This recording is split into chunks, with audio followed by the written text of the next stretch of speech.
Assalamualaikum warahmatullahi wabarakatuh. Nama saya Muhammad Kori Sakti Triwangsa, NIM 18008091439. Di sini saya akan membahas tentang CyberOps Associate Model 2 untuk memenuhi UAS Cyber Security.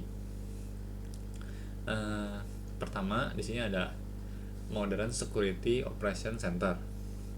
Di sini akan membahas tentang elemen dari SOC. Dikatakan di sini bahwa bertahan melawan ancaman sekarang membutuhkan ancaman serangan sekarang membutuhkan pendekatan yang secara formal, struktural, dan disiplin. Organisasi biasanya menggunakan jasa profesional di Security Operational Center. SOC menyediakan berbagai banyak layanan dari monitoring sampai manajemen yang bisa menjadi solusi komprehensif dan security yang bisa dikustomisasi sesuai dengan kebutuhan customer. SOC bisa dibangun secara in-house dan dimiliki dan dioperasikan oleh bisnis, atau elemen dari SOC bisa dikontrak dari vendor security seperti Cisco Managed Security Service.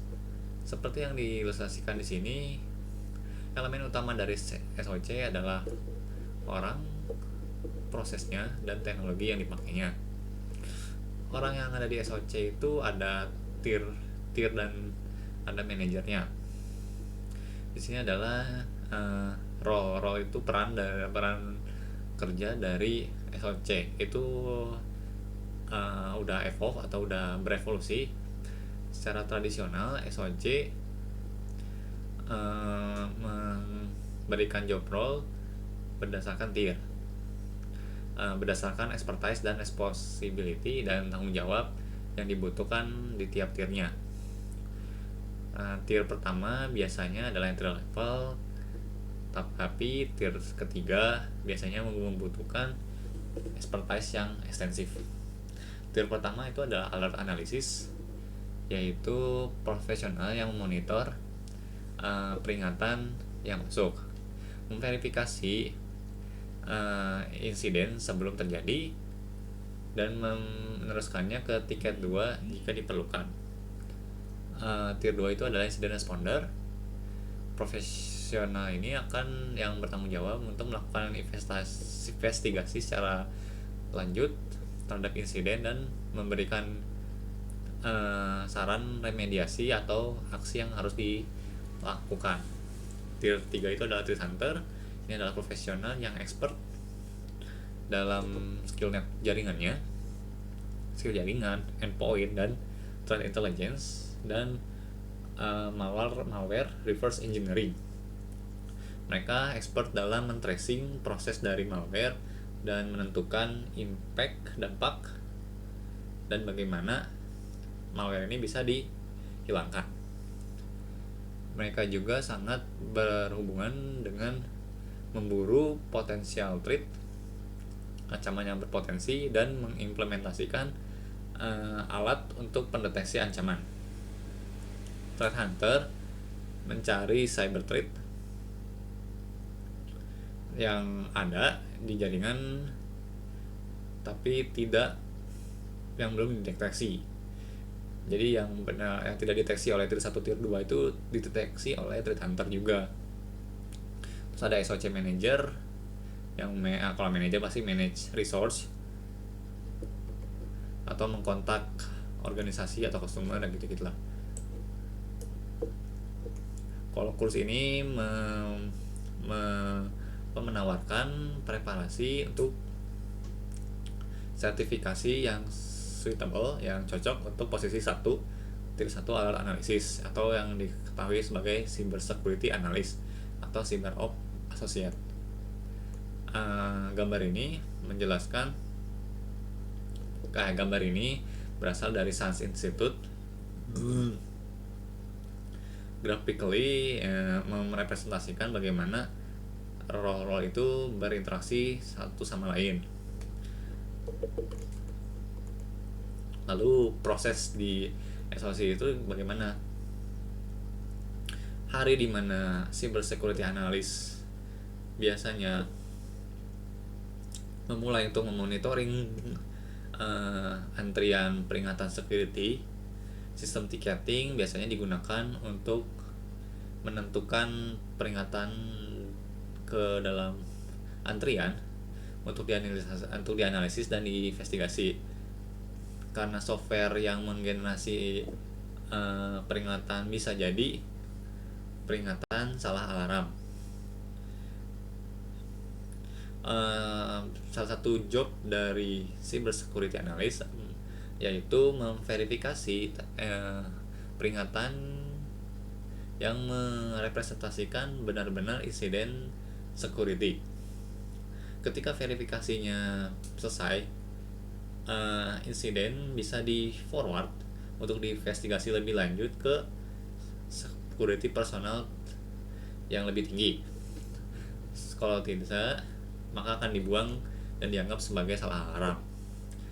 Jika tiket tidak bisa tidak bisa diselesaikan, cyber security analyst akan forward tiket ke tier 2 incident responder untuk investigasi lebih lanjut dan melakukan remediasi. Jika incident responder tidak bisa menyelesaikan tiket, maka akan dilanjutkan ke tier 3 personal dengan dengan pengetahuan yang tinggi dan memiliki kemampuan threat hunting. Seperti itu kira-kira untuk SOC. Untuk teknologi yang digunakan adalah SIEM.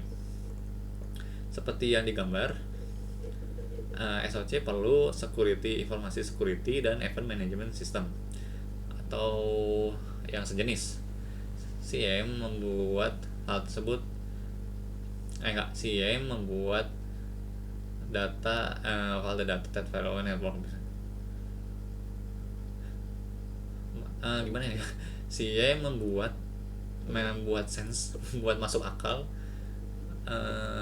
data dari, kayaknya mungkin SIEM menampung data dari firewall, network appliance, intrusion detection system, and other device generate.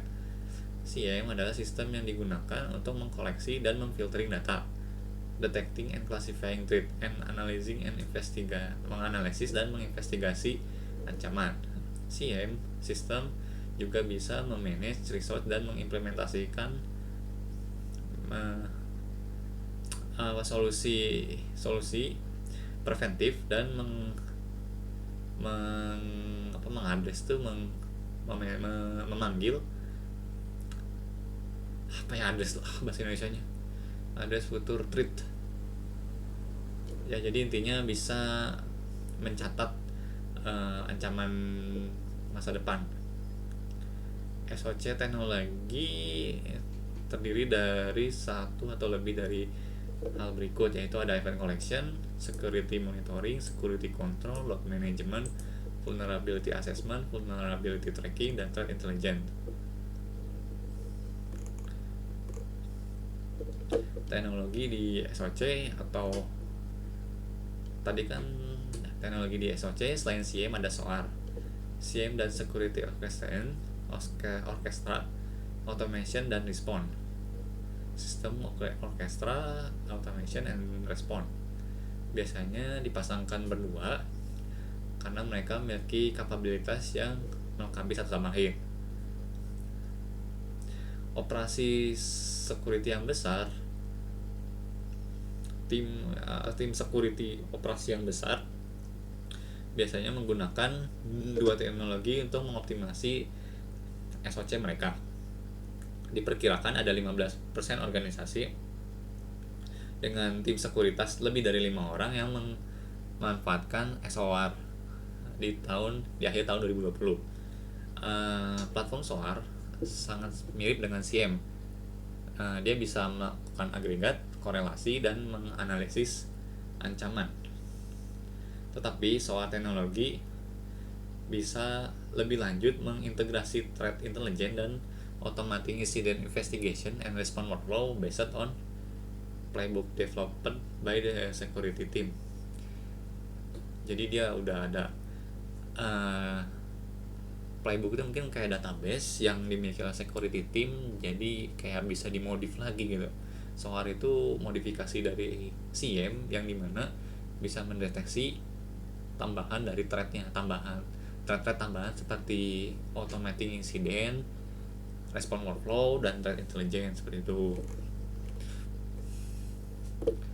Jadi SOAR security platform itu bisa mengumpulkan data alarm dari tiap komponen sistem, memberikan tools yang membolehkan kasus itu bisa diteliti, diakses, dan diinvestigasi. Menekankan integrasi sebagai automating complex incident response workflow that enable more that enable more rapid response and adaptive defense strategies. Saya nggak tahu yang poin ketiga apa. Include predefined playbook, mungkin kayak database yang membolehkan automatic response. Jadi kalau ada ini, sistem otomatis tanpa ada inputan dari tim sekuritas gitu ya, terhadap threat yang spesifik. Playbook can be initiated automatically, bisa diinisiasi secara otomatis berdasarkan aturan yang sudah ditentukan, atau bisa di-trigger oleh personal security. SOAR menekankan tools integrasi dan automation dari SOC workflow. Itu menginvestasi banyak proses manual seperti investigasi, alert security itu peringatan security yang membutuhkan manusia intervention menggunakan manusia ketika diperlukan. Ini menyebabkan bisa mengurangi personal security untuk mengadres lebih ke persoalan yang lebih bahaya dan investigasi yang lebih tinggi, atau melakukan threat remediation atau ancaman remediasi. Di masa depan, adopsi dari SOAR platform yang lebih canggih akan meremake operasi SOC dan role dari job role atau peran dari job. SOAR jadi lebih canggih aja gitu. Tapi CM system diperlukan untuk memproduksi banyak peringatan yang biasanya tim SecOps bisa bisa menginvestigasi dengan harapan bisa secara konservatif bisa menangkap banyak potensial potensial sebanyak-banyaknya.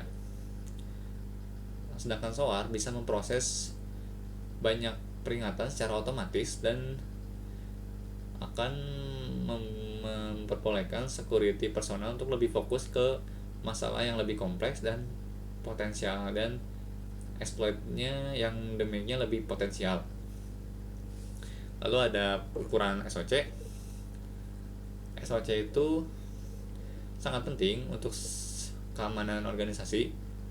Ketika sebagai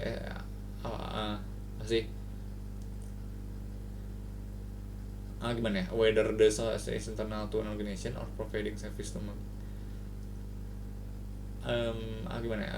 SOC itu sangat penting untuk organisasi, baik SOC sebagai internal dari organisasi atau melayani or memberi or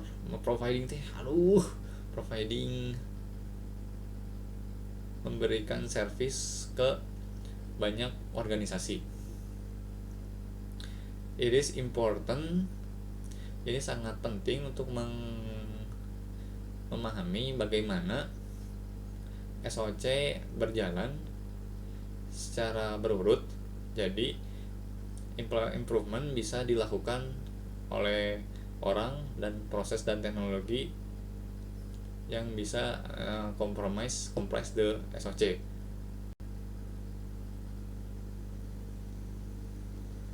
Oke, ini sangat penting untuk memahami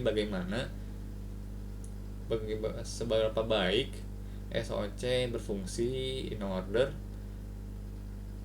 secara berurut. Jadi improvement bisa dilakukan oleh orang, proses, dan teknologi yang kompresnya apa nggak tahu Pak. Compress the SOC. Banyak ukuran atau key performance indicator bisa can be devised to measure different, untuk mengukur perbedaan spesifik aspek dari performance SOC. Tetapi 5 metrik yang biasanya digunakan di ukuran SOC, tetapi terdapat 5 metrik yang selalu dipakai oleh SOC. Tetapi yang harus dicatat adalah metrik yang mendeskripsikan blanket performance frequently tidak menggambarkan secara akurat operasi dari SOC due to diversity of cyber security, karena beragamnya ancaman dari cyber security. Makanya beberapa metrik yang umum yang digunakan oleh SOC manager adalah dwell time, panjangnya waktu hacker bisa mengakses jaringan sebelum dia dideteksi dan akses dia dihentikan. Ada juga mean time to detect, adalah rata-rata waktu yang dibutuhkan personal SOC untuk mengidentifikasikan insiden security yang valid yang terjadi di jaringan. Mean time to respond artinya rata-rata waktu yang diperlukan untuk menghentikan dan meremediasi insiden security. Mean time to contain adalah rata-rata waktu yang diperlukan untuk menghentikan insiden yang menyebabkan damage berkelanjutan, kerusakan berkelanjutan untuk sistem atau data. Time to control adalah waktu yang diperlukan untuk menghentikan spread itu berkembang atau penyebaran malware di jaringan. Enterprise and Managed Security. Untuk medium dan besar, jaringan yang besar, organisasi akan mendapatkan benefit ketika mengimplementasikan SOC di level enterprise. SOC bisa juga menjadi sebuah solusi in-house, tetapi banyak organisasi besar lebih memilih untuk meng-outsource setidaknya bagian dari SOC operation ke security solution provider. Cisco memiliki tim expert yang membantu memastikan akurat insiden resolution yang akurat dan tepat waktu. Cisco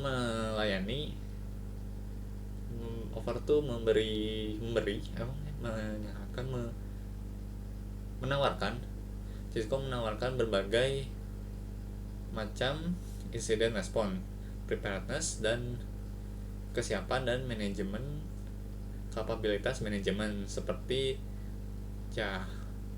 ini. Lalu ada security versus availability. Banyak jaringan enterprise harus berjalan setiap waktu.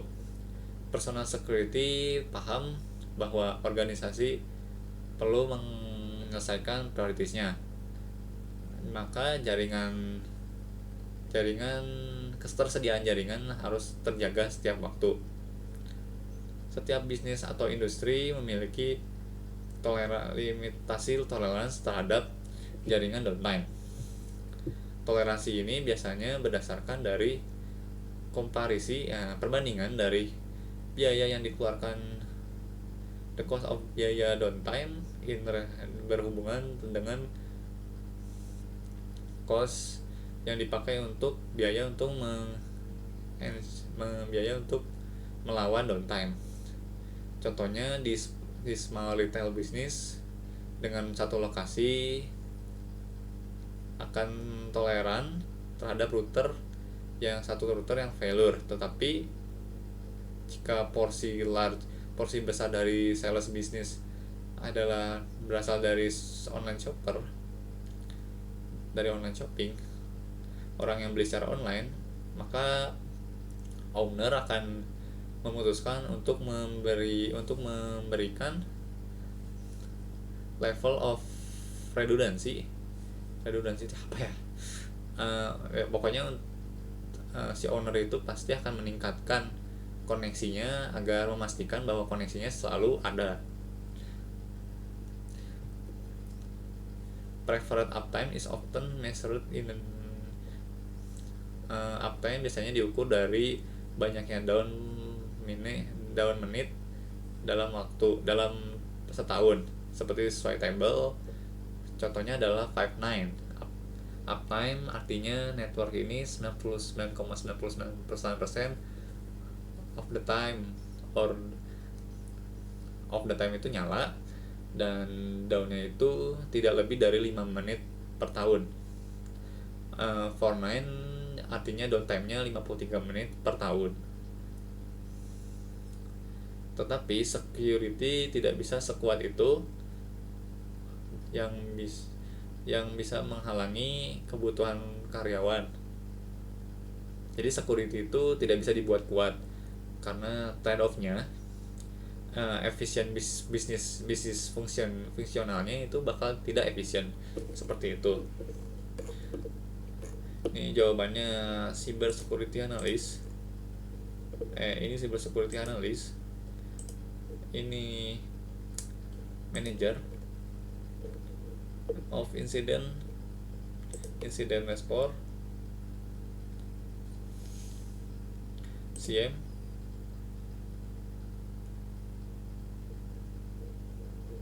Soal cek benar semua. Oke. Kita ke subbab 2.2 becoming defender. Jadi cyber security certification yang relevan dengan karir di SOC tersedia dari berbagai organisasi seperti Cisco Certified Cyber Ops Associate, CompTIA Cyber Security Analyst Certificate, Informasi Security Certificate, Global Informasi Asuransi Certificate, Other Security Latar Certificate. Nah, further education-nya itu biasanya harus memiliki gelar S1 di Computer Science, Electrical Engineering, dan Teknologi Informasi atau Technology Security Informasi, atau memiliki Python Programming, memiliki skill Linux, dan memiliki skill Linux. Untuk sumber dari informasi karir bisa dilihat dari Indeed, Career Builder, UsaJob, Glassdoor, LinkedIn. Untuk mendapatkan pengalaman bisa dari internship, scholarship, agensi, first job, dari job. Ya udah kayak gitu.